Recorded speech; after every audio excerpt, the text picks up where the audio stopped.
আল্লাহ তাআলা সূরাতুল হাজে বলছেন, আল্লাযীনা ইম্মাক্কান্নাহুম ফিল আরদ আকামুস সালাহ ওয়া আতাউজ যাকাহ ওয়া আমারু বিল মা'রুফ ওয়া নাহাউ আনিল মুনকার। রাষ্ট্র যখন ক্ষমতা পেয়ে যাবে, মুসলমানেরা চারটি কাজ করতেই হবে, এটা আল্লাহর অর্ডার। মুসলিম রাষ্ট্রপ্রধান এক নাম্বার কাজ যেটা, সেটা হচ্ছে নামাজ কায়েম করবে। কায়েম মানি প্রতিষ্ঠিত করবে। ওই যে শুরুতে বলেছি শুয়ে আছে লাঠি, এটাকে দাঁড় করাইয়া দেবে। রাষ্ট্রপ্রধান আইন করে দেবে, আজান হলে দোকান বন্ধ। কোনো বালেগ নামাজ পড়ে না এমন খবর যদি আমাদের কাছে আসে, তাকে জেলে দেয়া হবে। ইমাম আবু হানিফা, শাফি, মালিক, আহমদ ইবনে হাম্বল রাহেমাহুমুল্লাহ, চার ইমাম ইত্তেফাক, কোনো বালেগ নামাজ না পড়লে তাকে জেলে দাও। ইমাম শাফি রাহেমাহুল্লাহ বলছে, এর আগে তাকে কিছু পিটনীয় দাও। দোকান খোলা থাকবে, ওয়াজারুল বাই, আজান হয়েছে দোকান বন্ধ। রাষ্ট্র আইন করে দেবে। তাহলে দেখবেন বাজারের মসজিদগুলোতে আজানের পর যদি দোকান বন্ধ হয়ে যায়, আর পুলিশ থাকবে। আমাদের দেশে রাস্তার জন্য পুলিশ আছে, টহল পুলিশ, লোক ধরার জন্য পুলিশ আছে। আবার যারা টুরিস্ট হয়, টুরিস্ট পুলিশ আছে। ইসলাম যখন ক্ষমতায় আসবে, তখন নামাজ পড়ে কিনে এটা দেখার জন্য পুলিশ থাকবে। যখনই আজান হবে, বাজারে পুলিশ বের হয়ে যাবে। দোকান খোলা আছে, তালা লাগাইয়া দেবে, সিলগালা করে দেবে। এরকম দুবার তিনবার সিগন্যাল দেওয়ার পরে দোকান খোলা রাখবে, তার লাইসেন্স ক্যান্সেল করে দেবে। অবস্থা যদি তাই হয়, বেনামাজি আছে ধরে পুলিশে 3 দিন জেল খাটাইয়া দেবে, জেলে নিয়ে নামাজ পড়তে বাধ্য করবে। তাহলে সব মানুষগুলো, দোকানদার এবং ক্রেতা বিক্রেতা সবাই মসজিদমুখী হয়ে যায়। মসজিদগুলোতে লোকে জায়গা দেয়া যাবে না। সালাত পড়ো, ওয়াজ করো, পীর সাহেবদের ওয়াজের প্রয়োজনও আর হবে না। ওয়াজ করতে করতে আমরা হয়রান হয়ে গিয়েছি। সুদ কি কমছে না বাড়ছে? অন্যায়, সিনেমা, আল্লাহু আকবার, বেপর্দা বেহায়াপনা তো এখন যুব সমাজকে শেষ করে দিচ্ছে। আপনার সন্তানদেরকে কোথায় রেখে যাবেন, কার কাছে রেখে যাবেন? রাষ্ট্রে ইসলাম কায়েম যে কত দরকার। আকাশ সংস্কৃতির কারণে যুব সমাজ আজকে শেষ। হাতে হাতে মোবাইল। এই মোবাইলের ভিতরে কি নাই আপনারা সবাই বুঝের মানুষ। এখানে কি নাই? বিয়ে করার আগ পর্যন্ত আমরা যেই দৃশ্যগুলো কল্পনা করি নাই, কোনোদিন চোখে দেখি নাই, ক্লাস 8-9 পোলাপানের কাছে সেগুলো হাতে হাতে ওয়াজ শুনতেছে, ওয়াজের মাঝখানে এসে বেডি লাফাইতেছে। হচ্ছে না এরকম? হঠাৎ করে ওয়াজের মাঝখানে এসে এমন কিছু দেখা যাচ্ছে, আশ্চর্য। আন্নাস হারিসুন ফিমা মুনিআ। মানুষের একটা অভ্যাস আছে, নিষিদ্ধ কাজের প্রতি আকর্ষণ বেশি।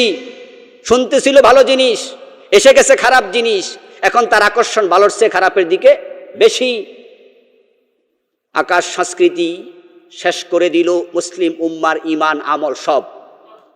এখন তা থেকে ওয়াজ করে বাঁচানো যাবে না।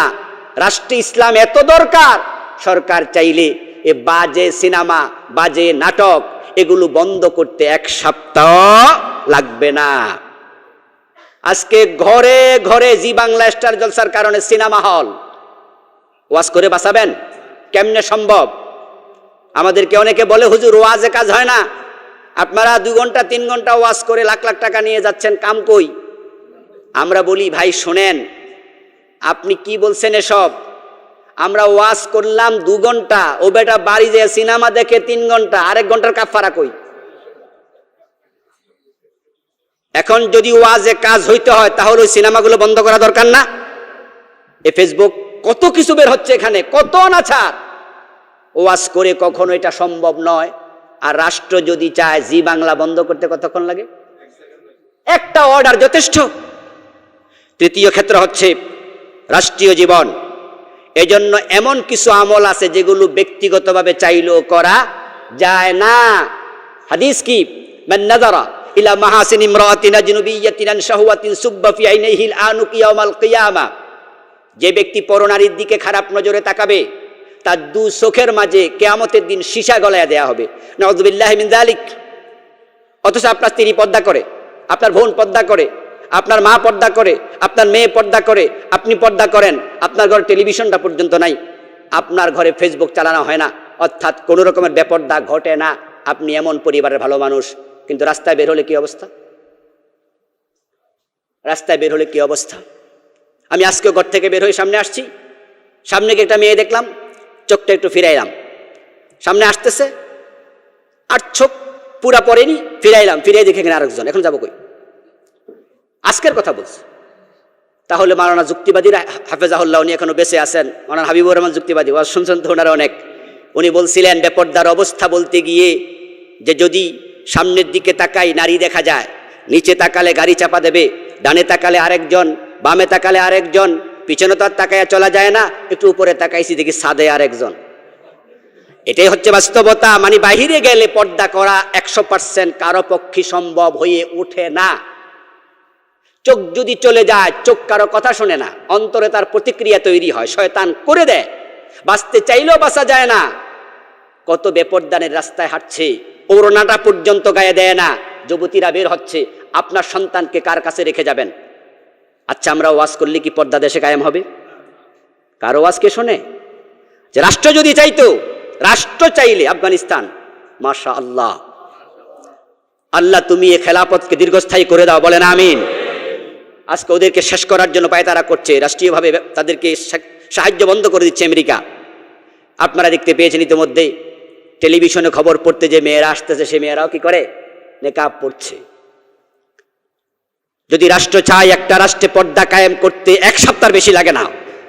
আপনার ঘরে পর্দা আছে, বাহিরে পর্দা তৈরি হয়ে যাবে, তাহলে জান্নাতে যাওয়া সহজ হয়ে যাবে। আর না হয় হাজি গাজী মৌলবী হুজুর পীর সাহেব যা আছে চোখের কারণে বিপদে পড়ে যাবে। তো আমরা যারা একামতে দিনের কথা বলি, ব্যক্তি জীবনে, পারিবারিক জীবনে, রাষ্ট্রীয় জীবনে আমরা জান্নাতের পথকে সুগম করতে কথা বলি, আমরা ব্যক্তিগতভাবে ক্ষমতায় গিয়া গম চুরি করার জন্য? সম্মানিত ভাইয়েরা,